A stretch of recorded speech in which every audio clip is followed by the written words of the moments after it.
All righty. Well, let's call this meeting to order for the Aurora Public Library Building and Grounds Committee. It's 4 o'clock. Michaela, you got a reading you'd like to do? Yes. So Public Act 100-0640 amends the Open Meetings Act to expressly authorize public bodies to meet remotely in certain circumstances without the otherwise required quorum present at the meeting place. This law requires that the head of the public body determine that an in-person meeting is not practical or prudent because of the disaster. So John, as the committee chair, I'll ask you to make that finding at the beginning of the meeting. So at least one member of the public body or the chief administrative officer or the chief legal officer must be physically present at the meeting place unless it isn't feasible because of the disaster. And I am here at the library today. We should do a roll call after the meeting is called to order, and all votes will be by roll call. As with all open meetings, we provide space for public comments in accordance with the law. For the purposes of this virtual meeting, we've asked for the public to submit their comments by email or voice message, and I will read them aloud at the appropriate time. This meeting will be recorded and will be available on the library's website for 30 days and will be archived in our administrative offices thereafter. All right, back to you, John. All righty. The Aurora Public Library District Building and Grounds Committee finds that an in-person meeting is impractical or imprudent at this time because of the ongoing public health emergency, and believes it is in the library's best interest to hold a virtual meeting to perform our essential business. With that said, Kim, please call the roll. Dee Basili, Present. Jeff Butler, Looks like Jeff dropped out. He'll be back if he can. John Savage, Present. and Andrew Smith. Present. All righty. Thank you very much. Can I have approval of the December 16th meetings? Could I have a motion and a second? So moved. I'll second that, Dee Basili. Thank you, Dee. Any questions, changes? If not, please call the roll. Dee Basili, Yes. Jeff Butler, John Savage, Yes. Andrew Smith. Yes. Thank you very much. Next, the Bookmobile Generator. Michaela? All right, so we're here today to discuss an option for an all-electric generator for our new bookmobile at an additional cost. We have Heather, Jessica, and Mike here to walk you through it and to answer questions. I'll just say that while this is a substantial upfront cost, there are significant longer-term benefits in customer comfort, as well as anticipated maintenance and gasoline savings. This is a cost that the library can cover. We budgeted a similar amount in 2020 for a vehicle that we ended up not purchasing because of COVID. As you know, the foundation has raised about a third of the original quoted cost of a new bookmobile, and their executive committee meets later this week to approve a plan to raise the rest. So I think it would be helpful for them to be able to talk about the library's financial commitment to the new bookmobile, and that's why I'm asking you today to approve this additional, to recommend that the full board approve this additional expense. And so now I'm going to hand it over to Heather, Jessica, and Mike to talk to you guys about what we are proposing and what the additional costs are.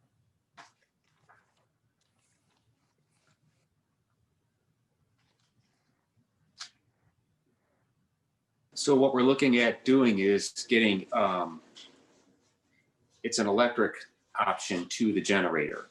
It can be installed in conjunction with the generator as a backup, but what was proposed was it's basically a battery bank that is charged when you plug it in at night. And then when you go to your stops or whatever, you can run solely off that battery pack instead of having to run the generator. So it's very clean environmentally. We're assured that there's plenty of power.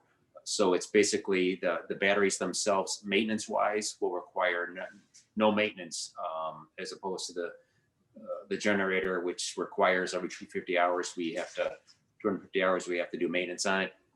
So the upfront cost is spread out, and it actually ends up being better, and it's much cleaner running. There's no emissions at all. So that means no fumes, right? And no noise. And those were two of the things that we really know we needed to address. I don't know if you guys remember, in the winter of 2019, we were off-road for what, Jessica, like 45 days or some ridiculous thing in 2019 because of fumes, especially fumes with that issue. So. That's correct. I started tracking the days off road when I began in August of 2019, all the way up to December of 2020. And we lost 31 total days off road. Most of this was due to generator failure, not regular maintenance, but unexpected things that came up related to the generator. We did have some starter issues, the odors that were seeping into the cabin, causing, unsafe conditions for both our staff and for customers. So this new system, hopefully it is maintenance free. We do have various numbers we can provide in terms of how much we've spent, on average monthly and yearly with repairs and maintenance. But to date, we've spent about $91,000 with a diesel generator. We understand that these upfront costs, as Michaela mentioned, they are fairly significant, but over the life of this vehicle, it really should be a significant cost savings. And it would reduce the number of days that we need planned maintenance. Every spring, we take a week off for mostly generator maintenance. Every winter, we have a couple of weeks off, again, mostly for scheduled maintenance.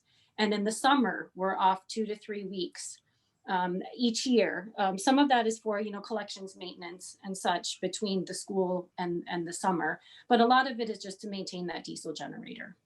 So that would help us stay on road more and provide more services for our customers.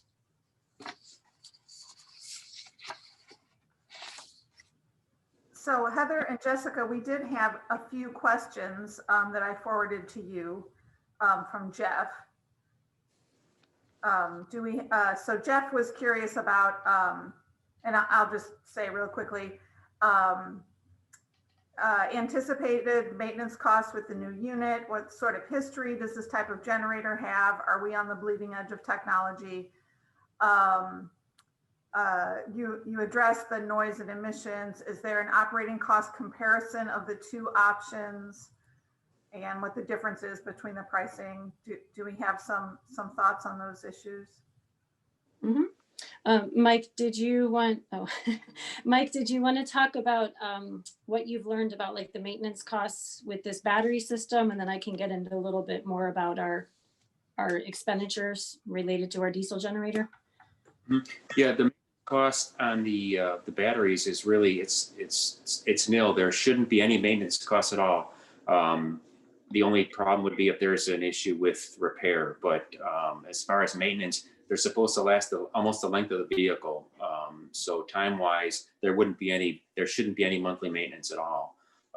There's no upkeep as far as adding water. They're sealed batteries, they're lithium, they're lighter, and they're safer. So there shouldn't be any at all as far as monthly maintenance or yearly maintenance on the batteries themselves. We've sort of buried the lead, you guys. The additional cost is $53,000. Ooh. Right? Ooh, I know. At first glance, it's like. I like the way you played that. You led strong. Are there any reference, any other Bookmobile, comparable vehicles that utilize this, so we feel, when I hear no maintenance, that's always a big red flag to me. But anybody else we know who's using this and their experiences with it? I talked to the gentleman at the company at Xantrex and I also looked up some references and everybody was real happy with it. They said that the system lasted, and of course they're gonna sell it, but it's a sealed battery. So he assured me, he really said there's really not a whole lot of maintenance. It's if there's a problem there would be, but there's no upkeep as far as that's concerned. It's a similar battery to a hybrid vehicle, that'll be the case. It's just, replacing if they fail, right? Correct. Or if there's an issue with, connections or something, the downside there is the nearest repair is in Indiana, we would have to travel, but, we used to go to Whitewater, Wisconsin for the current bookmobile. So I don't think it'd be a real big issue. And, I'm not so sure that we wouldn't have to do that. Mike, I got a question. How long, if you plug them in on a full charge, would that work, the backup or the generator? If you plug it in overnight, it's gonna give you 6 hours of runtime, which is plenty for us. And that's running the HVAC and everything. And what about the diesel one? What was that runtime on that? Well, we would run that when we stopped. So, that would be constant. But how long did a tank last? In a tank of gas, Mike, on the Oh, gas? for that. Well, that would feed off the bookmobile tank. So it's hard to say, Right. but it was pretty minimal. It didn't seem to pull a lot of fuel. One of the other things that I was going to say too is that whole fume issue that we had was not related to the generator. It was actually coolant lines that we found were bleeding. They were old and they were bleeding, and as they sweated, it let go the vapors. Okay. Thank you. Good. And this, I don't know, Mike, if you want to get into that, this system is not just the batteries.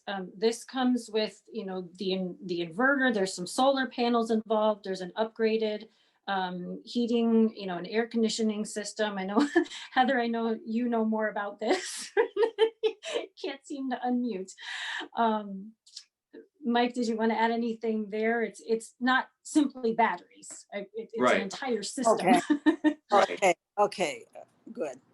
Yeah, it's a system. There's basically, you plug it in. The battery that's on the bookmobile, the regular battery bank, is just for starting it. This is a whole other issue, a whole other system where you plug it in, the system charges overnight. And then once it's fully charged, it goes through an inverter that transfers the generator, or the battery 12 volt to 120 volt, the inverter, so that you can use it with all the plugins on the bookmobile. So it is a whole system. Is there anything we need to do at the store where we're storing the bookmobile?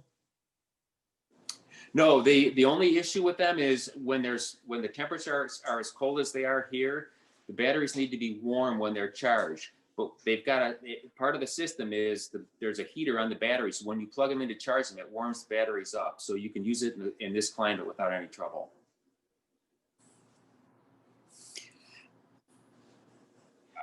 Personally, I think it's well worth the cost. I know it's expensive, but 50,000 today versus 90,000 in the last however many years. I happen to think that whether it's repair and maintenance, it is going to be fairly minimum. I mean, this technology might be new to bookmobiles, but it's not new to motor vehicles, right? I can remember going to the auto show in 1999, and the first Prius was there.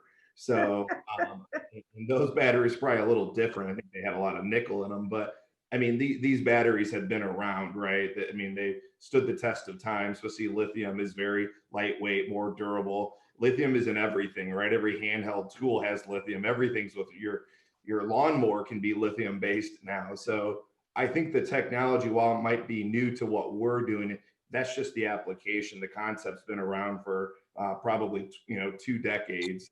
And I like the fact that there's no emissions. I like the fact of the noise. It probably will even help the design of the actual bookmobile, because you probably don't have to insulate as much around that special area because it won't need to be noise deafening so much. So I would definitely recommend personally to go that direction. I think it's a good thing. And for years to come, I think it will serve the bookmobile and the city of Aurora in a good way. And it'll be also something we can teach kids about, to be completely honest with you. I think we should develop some programming around it. And when kids have an opportunity to see, hey, this is new technology, look at what we're using, this, solar power and battery power. I think that's great. I think for STEM and STEAM and things of that nature, the Bookmobile can serve as a real life example of how we're utilizing new technology. Yep. So I think it's great. And this particular company has been around since 1983. So they're well established as well. I mean, I was born in 1983, so I mean, we're all good. You're also well established, Andrew. I'm really well established then. Hey, Andrew, you gonna run the class? Yeah, absolutely. Me and my engineering degree. Yeah. All right. Dee, any questions? Yeah, I'm looking at my notes and trying to decipher. One thing now, why this wasn't thought, I mean, did the company not have this in place at the time that we received the proposal? I mean, that we weren't offered it or it wasn't suggested as an option? Is it totally brand new? Like have they even done any bookmobiles with this? So I Dee, I think, and Heather and Jessica, correct me, or whoever, correct me if I'm wrong. I think that when we put our RFP together, we asked for our alternative drive trains, but we didn't ask for alternatives for the generator. So I think, of course we would have been open to it, but since we didn't ask, I think that that's right. And Heather also says that the technology is not totally brand new. They have installed these in other heavy duty vehicles. But, we're like, the bookmobile market isn't humongous. It's not like they're making hundreds of thousands of them a year, like a Ford or something, so. Does that answer your question? Or? Yes, it does somewhat, right. Yeah. Let's see, what else? Is there like, because there's no maintenance or anything on this, if something were to happen, does it get replaced? Is there a warranty on this battery itself or the solar panels or something? I don't know. If a big wind comes and takes them away, I don't know how it's built in, Mm-hmm. So did they say anything about replacement? Can you without talk cost? About warranty? Without cost. Right. Can you talk about warranty, Mike or Jessica? Yes, I talked to the gentleman at Xantrix. They do warranty it. I don't have the specifics because it depends on how the system is set up. But he says they do warranty all their products. And then I'm not sure. I'm not sure how Matthews would, what kind of warranty they would offer, but it is warranted. Maybe we could get a little more information about that, before the board meeting. Yeah, that would be helpful, please. Because if it's to last the life of the bookmobile, we're hoping we'll have our bookmobile at least 25 years, right? 20. So, I mean, that's a long battery life. Right. Yeah. Right. Otherwise, I think that's about it. I like everything. I totally agree with everything you said, Andrew. It could be a learning, a tool in there, and as long, I mean, it's our bookmobile has got new technology on it. Let's face it. Why not this? No, I think it makes total sense. Total sense. So with that, if there's no more questions, can I have a motion and a second to acquire the new generator, the all electric generator, as part of our contract with Matthews Specialty Vehicles? I have one more question.